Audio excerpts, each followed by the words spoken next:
Send out cards, the right business opportunity at the right time. Is send out cards the right business opportunity at the right time? Well, there's no question that being at the right place at the right time can make a huge difference. But first, before we get into that, let me introduce you to Send Out Cards if you're not already familiar with this company. Maybe you know a little, maybe nothing at all.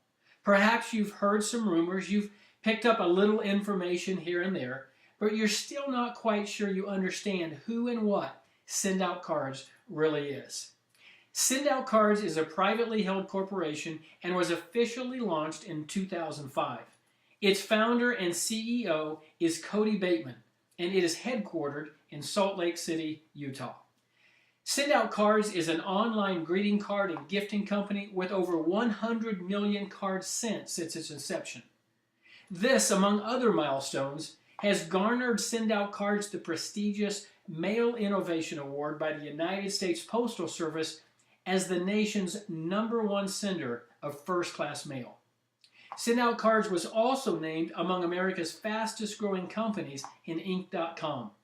And as for its production capacities, Send Out Cards uses the most advanced printers in the world. 6 Xerox iGen production presses use cutting-edge software to print their greeting cards. They have a capacity at peak season able to produce over 700,000 cards each every single day. Now, before we answer the original question, is Send Out Cards the right company at the right time, I want you to consider the impact of your choices.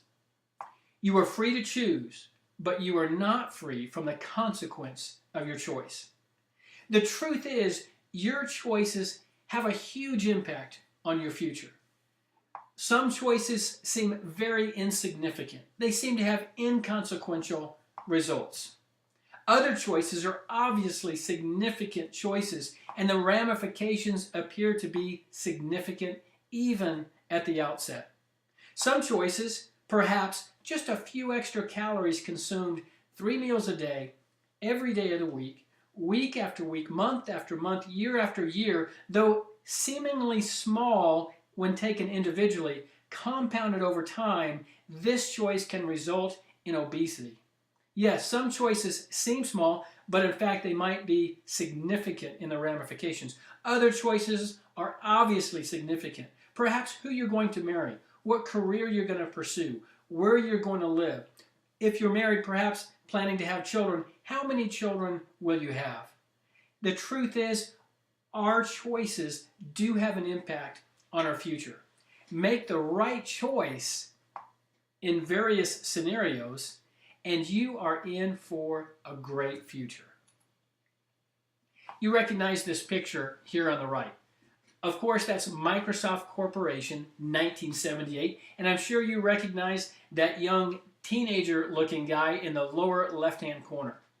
Yes, that's Bill Gates. And in 1978, Bill Gates, by his own record on his resume, says that he was making $15,000 a year.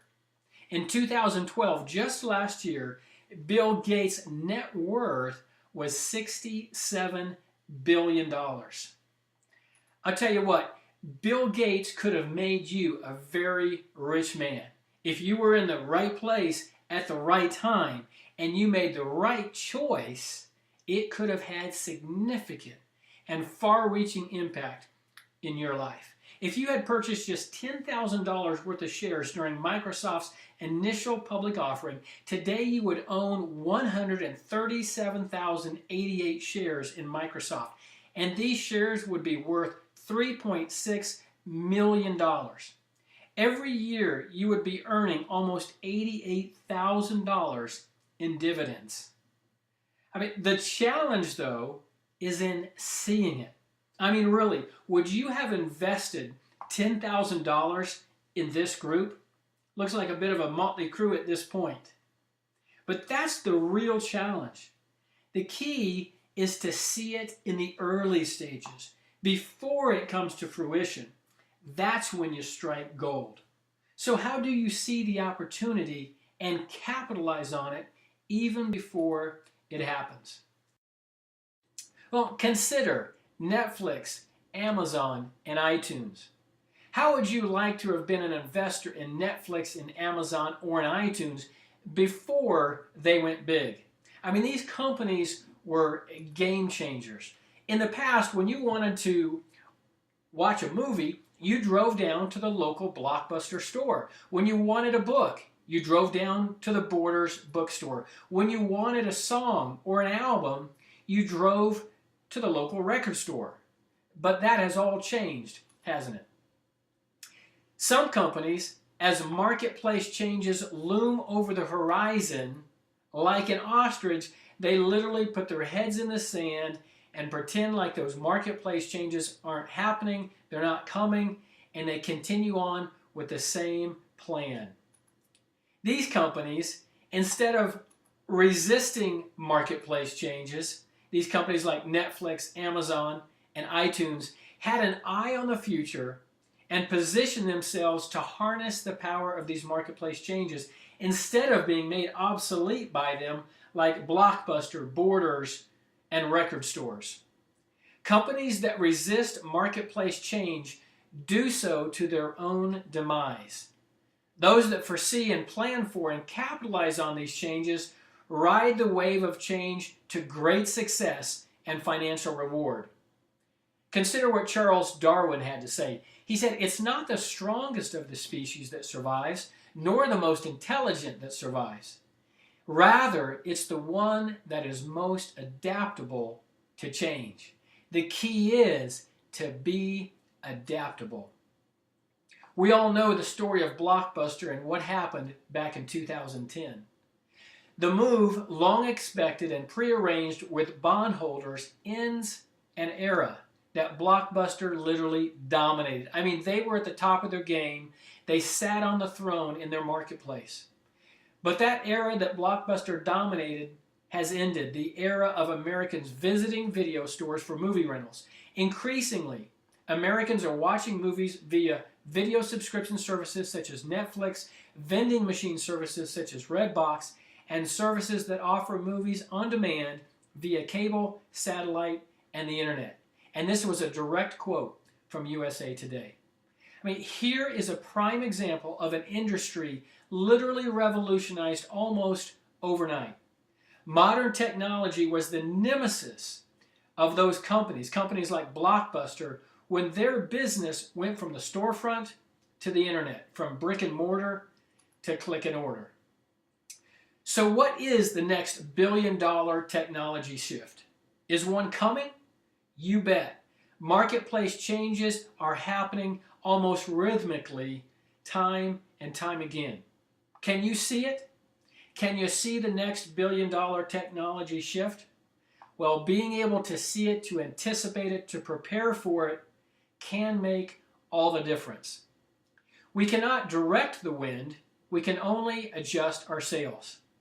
Now, that's not a fatalistic attitude, and that's not to say that we have no power over the future. We do.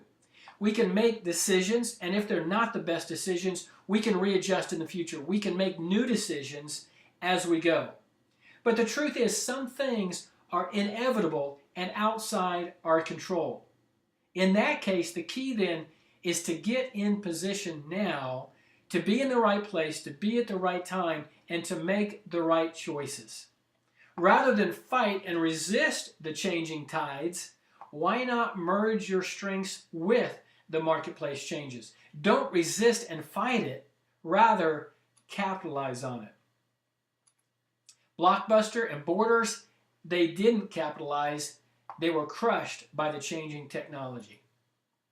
The truth is, positioning yourself in front of the next big marketplace shift can have substantial rewards. Actually, let me rephrase. It can have incredible and, in fact, life-changing results. As Cody Bateman, founder and CEO of SendOutCards, advises, you can earn a significant monthly income by positioning yourself in front of the next billion-dollar technology shift. Carpe diem, as it were, is still good advice. The key, in fact, is where you position yourself when that wave of change comes. When you ride the wave, the experience is beautiful, exhilarating, and it's just plain fun. On the other hand, if you're not in the right position, it can be quite painful and even devastating. Have you ever used the services of PayPal? Of course, PayPal Inc. is the payment arm of eBay Incorporated, but has now morphed into a ubiquitous payment solution for e-commerce at large. By now, most of us have used PayPal at least a few times, if not many times. Do you remember the first time you used PayPal? Were you not skeptical at first, if not at least a little wary? I know I was. The whole process seemed a little iffy to me. I wasn't sure I could trust it or them, whoever they were. But now I use PayPal constantly, hardly without even a second thought. But consider this. PayPal's cloud-based point-of-sale application, a computerized cash sale, had to move through a series of stages until its acceptance in the marketplace has now become essentially a foregone conclusion. Initially, PayPal was not met with acceptance, but rather skepticism, in fact, even resistance. At first, we didn't trust it, and now many of us, we've literally come to rely on it. Again, remember that first time? Were you not leery, unsure, a little bit scared? How about now?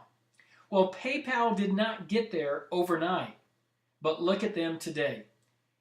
It is inevitable that when significant changes come, often, at first, we don't trust it. We're not ready for it. But later, we can actually come to rely on it. In fact, I've come to actually need PayPal. Consider the PayPal path. Paul Martis, president of Martis & Associates Technology, a consulting firm, speaks of PayPal hitting critical mass.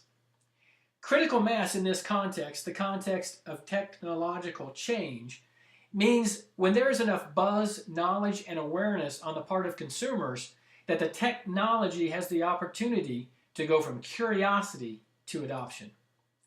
He says, the test I've applied over 30 years of watching transaction technology in this business is the better, faster, cheaper test.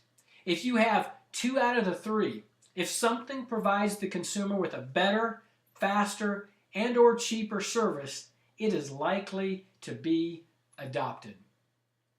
The truth is, most of us will never come up with a billion-dollar idea that will revolutionize our world. Do you have a billion-dollar idea? And if you do, or if you do come up with a billion-dollar idea, do you have the wherewithal to bring it to market? The late Stephen Covey said, network marketing has come of age. It's undeniable that it has become a way to entrepreneurship and independence for millions of people.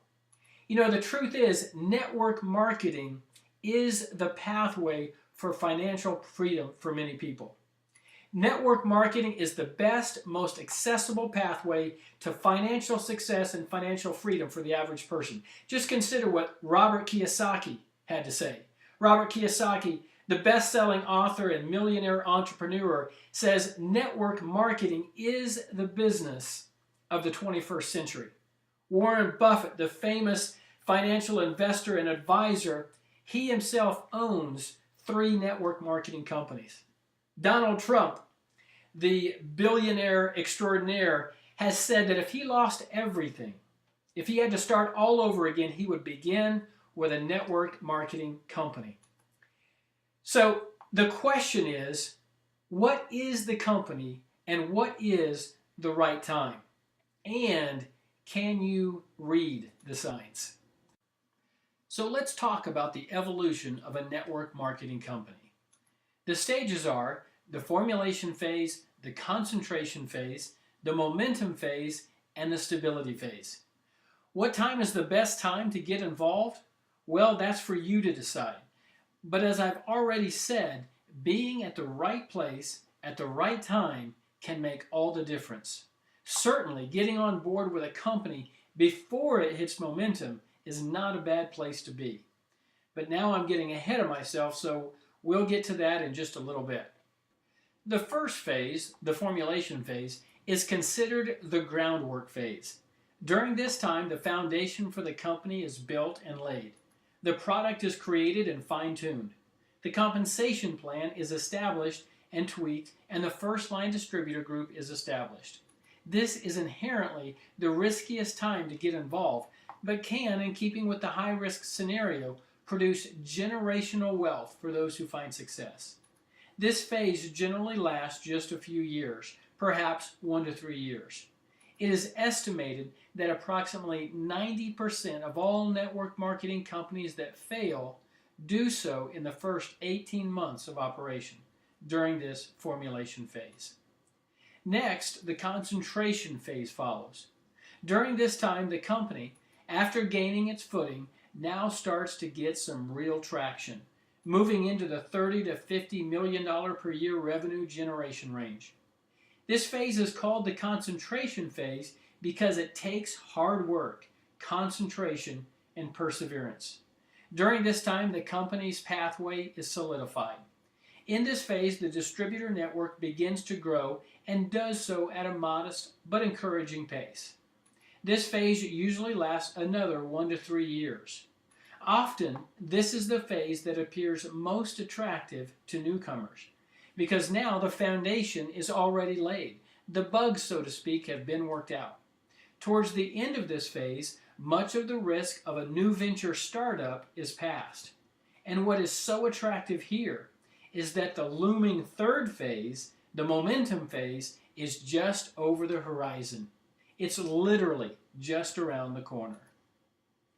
In the momentum phase, coming usually from 1 to 3 years after the company has done 75 to 100 million a year in business, of course depending on its particular growth pattern, the company's growth nearly skyrockets, catapulting upward at an amazing rate. Approximately 2/3 of a company's new distributors join the company during this phase. Real-life stories of people going from rags to riches, of making a lot of money in a short amount of time, with exponential month-to-month growth, attracts newcomers in a big way. This phase, of course, does not last forever, but significant incomes are generated during this period. The growth pattern resembles that of a hockey stick. Initially, solid, steady growth moves the company in a steady climb upward until near the end of the handle, the growth nearly explodes as the curve catapults nearly straight upwards. As an example, Herbalife, when it reached 50 million in retail sales, jettisoned upward to 150 million in sales in just the next 12 months. It is for just this reason that many advocate getting in with a network marketing company during one of the first 2 phases, on the ground floor, so to speak, in order to be positioned to ride this big wave when the company hits momentum and hits critical mass. Next and last is the stability phase. The incredible surge of growth throughout the momentum phase cannot last forever. As the company grows, and at this stage has usually reached sales in excess of 1 billion annually, it reaches this final phase of stability. Though of course the company continues to expand and money continues to be made, it just does not continue at the same astronomical rate as during the momentum phase. Network marketing companies that build right and build well reach this final stage and hence continue to flourish, essentially guaranteeing their distributors will continue to experience ongoing growth and increased earnings throughout their lifetimes. So what about SendOutCards? SendOutCards is approximately 8 years old and has generated in excess of $150 million in revenue. SendOutCards has over 100,000 distributors and over 300,000 customers, and that's a great ratio. SendOutCards has an industry-high customer retention because people simply love our products, regardless of whether or not they're interested in the business opportunity. SendOutCards is currently in the tail end of the concentration phase. Momentum is just around the corner. There are signs and signals heralding the end of one phase and the beginning of the next. The key is to be able to identify them and act on them. No question, You can get in and get busy at any stage of a network marketing company's growth curve and make substantial money. But historically and mathematically, there is no doubt that if you get in with a successful network marketing company before it hits critical mass, a fortune may very well be made. As was previously mentioned, SendOutCards has been listed in Inc.com as a fastest growing company, has been awarded the Mail Innovation Award by the United States Postal Service, and is their #1 sender of first-class mail in the entire United States. Currently, SendOutCards is operating in 7 countries with plans to move into 132 countries within just the next few years. Already, SendOutCards mails cards and gifts to any location in the world with a postal address.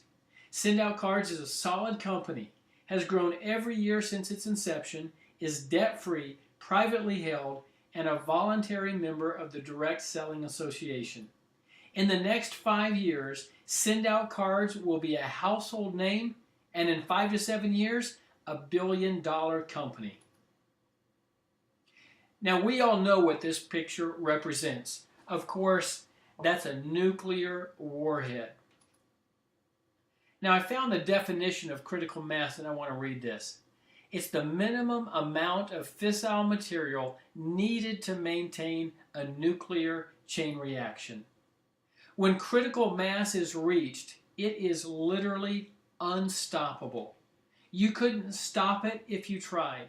The energy and power released literally changes the landscape.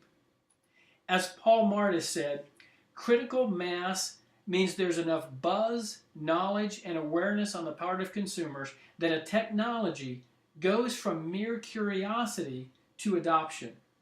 When that happened with PayPal, Netflix, Amazon, and iTunes, the technological landscape was revamped.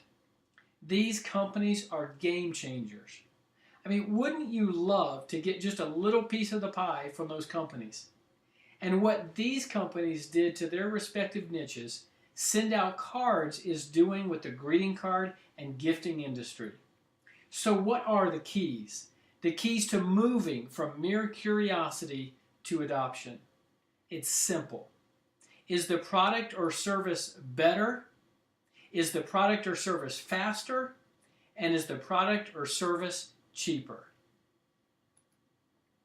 As Paul Martis went on to say, when a company is able to provide the consumer with a better, faster, cheaper service, that service is very likely to move from consumer curiosity to consumer adoption, just like PayPal.